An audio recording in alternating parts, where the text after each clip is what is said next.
Le Nil, en Afrique, est le premier fleuve du monde par sa longueur, 6671 km, en tenant compte de sa branche mère, la Kagera. Mais l'Amazone le dépasse par l'étendue de son bassin. Plus de 7 millions de kilomètres carrés en Amérique du Sud, une superficie presque aussi grande que celle de l'Europe. L'Orénoque, également en Amérique du Sud, se jette dans l'océan Atlantique, comme le fait le Congo, ex-Zaïre, après avoir traversé l'Afrique. D'autres grands fleuves n'atteignent jamais la mer, comme l'Okavango, dont le delta marécageux finit par se perdre dans le désert du Kalahari, en Afrique du Sud. Les grands fleuves représentent des barrières géographiques, et les hommes les ont fréquemment transformés en lignes de défense stratégiques.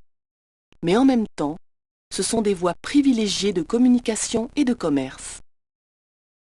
En Chine, les fleuves Yangtze-Kiang, Huanghe et le Xinjiang sont les principaux axes de peuplement. En Inde, le Gange est un lieu sacré pour les fidèles hindous.